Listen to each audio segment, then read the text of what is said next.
Hey guys, Drifter here. Welcome to PUBG In Depth. In today's episode, we're going to be reviewing the AKM Assault Rifle, and the first episode on the crossbow was very challenging, so I decided for the second episode to do something a little bit easier and something that I'm a little bit more comfortable with. The AKM is one of my favorite assault rifles because it is so high damage, but it does have some downsides. Let's take a look at the damage first today. It'll deal 24 damage for limb shots, that's arms, biceps, hands, feet, thighs, things like that, which means it's going to take 5 shots to kill. Now 24 damage is really close to 4 shots to kill, so if they're a little bit weak or they've fallen or something, you might be able to kill them in one less shot. Damage to the body is going to be much more pleasant. If you have no armor, it'll be 48 or 3 shots to kill. A little bit of armor at level 1 is still 3 shots to kill, but it deals a little bit less damage. Level 2 is going to be 4 shots to kill at 29 damage, and level 3 is going to take 5 shots to kill right to the chest. It sounds crazy, but level 3 kind of makes you a tank. Obviously, this can change a little bit if you're fighting an enemy that hasn't properly healed, or in the case of numbers like 34 and 48 that are really close, just a little bit of fall damage can really screw it up. Now, headshots with the AKM are much nicer. If you find an opponent without a helmet, it'll kill them in 1 shot to the head, insta-kill. Levels 1, 2, and 3 are all still 2-shot headshot kills, albeit level 1 helmet doesn't protect you much and deals a boatload of damage. Similar with level 2, so if they've taken some damage or they haven't done a full heal, if they've done the bandage or first aid kit heal, then you can probably still one-shot them. But the level 3 helmet, not going to be getting any one-shot kills with this weapon. So overall, experientially, the AKM is typically going to be 4 shots to the body or limbs, kind of depending on how much you're hitting the body versus the limbs, and the prevalence of level 1 and 2 armor, or in almost all instances, 2 headshots. You don't find that many people without helmets, so most of the time 2 headshots, unless of course they're weakened. What this means is that the AKM is the highest damage assault rifle and actually will deal more damage than the M249 per shot. This will kill enemies in the least amount of shots of any other weapon in the assault rifle category, and actually closely competes with the SKS on total shots to kill but not total damage. So if you're very accurate, or if you don't need to go full auto, if you don't need raw DPS, because that's a slightly different calculation, the AKM is going to be your go-to weapon for the least amount of shots to kill, which is one of the reasons that I really like it. One of the other cool things that it does is it causes the enemy to flinch more than any other assault rifle. It's not tremendously more, in most cases just a little bit more, though a lot more than the M416, but when you hit somebody with the AKM, it's loud, it's powerful, it makes them flinch a ton. They hear the chunk, the red screen, the very brutal shake. It can really throw an enemy off. It can get them on tilt, it can spook them, it can make them do dumb things, and I do think that is an important stat to consider. Another thing important to consider is that the 7.62 ammunition is a lot louder than the 5.56 and a little bit less common. When you're shooting the AKM, you're kind of going loud and proud and letting everybody in the neighborhood know where you're at. The 5.56 rounds aren't exactly quiet, so at most normal ranged engagements, it won't make that big a difference, but there is a chance that a sniper could hear you at 7.62 range and headshot you where they may not be able to do so in the 5.56 sound range. Reload time is definitely on the slow side at 2.9 seconds. You do it about 20-25% faster with a quick draw mag, so you're going to be looking at about 2.25 seconds if you have that. But even considering all these things, it is the slowest reloading assault rifle, except for the Groza, which reloads about 100 milliseconds slower. It reloads at almost exactly the same time because it's a big 7.62 weapon, and they're both quite slow on that front. So extended mags, quick draw mags, definitely a necessity. Rate of fire is 600 rounds per minute should you choose to go fully automatic, which makes it the slowest firing assault rifle. That's kind of a downside. It does not shoot particularly fast, maybe thank goodness because it kicks so much.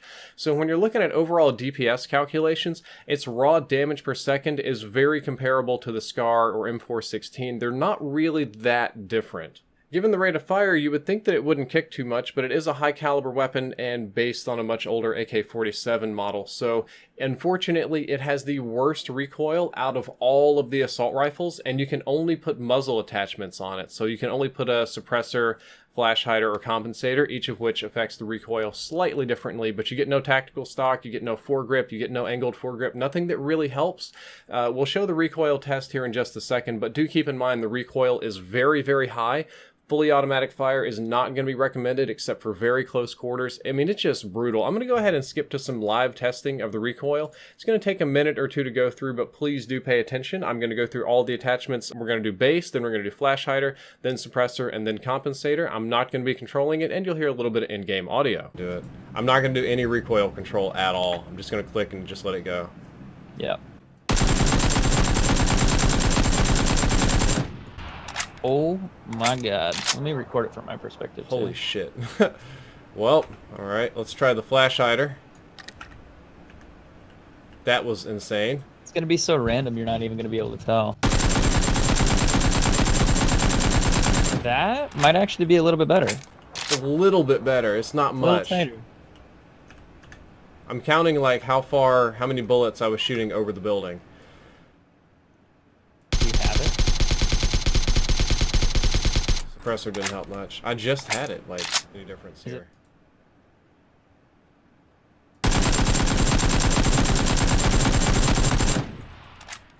Damn. Only a little bit. Oh, that's so much worse. That's so much worse.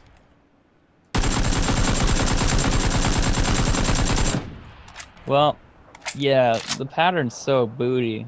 So yeah, the recoil is booty. I almost always have this in select fire, or when I do have it in fully automatic, I'm usually just clicking very quickly to shoot one shot at a time, or maybe one or two.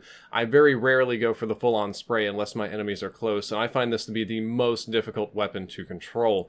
But since we're on the topic of recoil, let's talk about ballistics. The AKM bullet travel speed is 715 meters per second, which sounds fast until you take a look at all of the 5.56 weapons. They're all about 900 meters per second, so you're traveling about 20% slower there, maybe even a little bit more. Ratios doing kind of off the top of my head here. So your bullet will travel slower to the target, which means you're going to have to lead your shots more, and the AKM bullets will drop faster than any of the other assault rifles, except of course for the Groza. So it's going to drop faster than the M16, M416, Scar H, and you're going to have to need to lead your shots more, which is interesting given that so many people want to use this like the sniper AR, whereas the other ARs actually have more bullet range and less drop.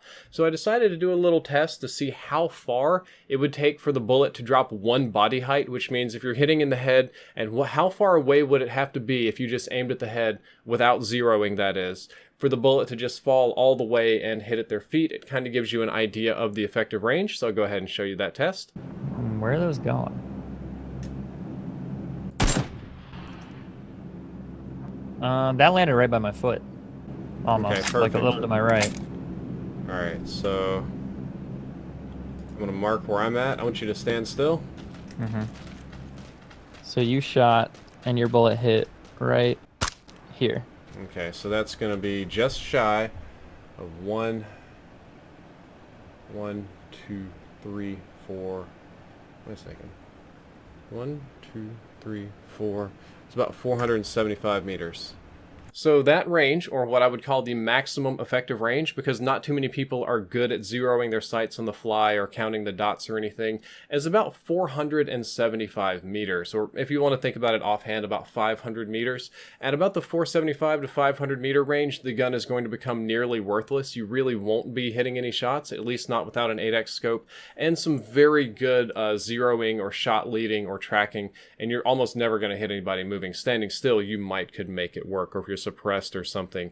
The other assault rifles unfortunately do have more range than that. The 5.56 ones you could probably work out to about 600 meters. I'll show their tests later, but that's the range for the AKM. You can put pretty much any scope on it, but given how the weapon performs, I prefer to put a 4x or 8x scope on it. Well, again, semi-automatic, I treat it kind of like a sniper rifle. Those are just my go-tos for this particular weapon. I also like hollow a little bit more than red dot, but I think I'm crazy on that. And as for how the weapon performs and how I think you should be using it, this is one of my favorite weapons. For assault rifles, I prefer the AKM and the Scar over almost everything, and I tend to prefer to use it like a great value sniper rifle. I try to use it like a worse SKS or a much worse Kar 98, because even though the drop distance is significant and the bullets travel somewhat slowly, it deals the most damage per shot. So for targets far away, especially if they're sitting still, I can get a couple of shots out quickly and I can kill them very quickly. It's also very meta right now to have two assault rifles. You have your sniper AR and then your regular AR, and I kind of like to treat this one like my sniper AR, but of course I can go full auto and rock and roll with it if I have to, but I find that full auto mode is very hard to control. However, should you master the recoil of the full auto AKM, you can murder people. I've seen people that are very good at aiming this weapon, much better than myself, and they can just chunk you. It's really brutal inside houses. If you get some nice over-the-shoulder aim or some point-blank aim, you can really clean people out quickly close range, even faster than some of the submachine guns because of how few shots it takes to kill. And my overall evaluation is that the AKM is a very high-skill, high-reward gun, and I do pick it up all the time. The AKM is not the easy weapon to use. This is a skill weapon. If you want an easy weapon, you should get the M416 or the SCAR or something like that. AKM takes a little bit more effort, but is usually worth it in my opinion. Guys, that is all for this episode of PUBG In Depth. This is my second episode. I want to hear your feedback on it. I want to know what you think about it. If you have recommendations on some other statistics or factors you would like to see cover, maybe a few different tests, or perhaps a recommendation for the next episode. Guys, if you enjoyed, don't forget to like, favorite, and subscribe. Drifter out. Wait, what the fuck? Oh, really now? He's coming around. Mm-hmm. He's gonna shoot at you through the windows. Watch out. Get him.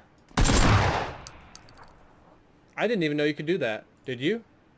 Shoot between stuff? Yeah. No, the pallets, they're like floating like that. He didn't hit me through the windows. Shoot between the cracks. Yeah, that's what I mean. The cracks, like the pallets are supposed to touch, but guess they didn't. Still a good game.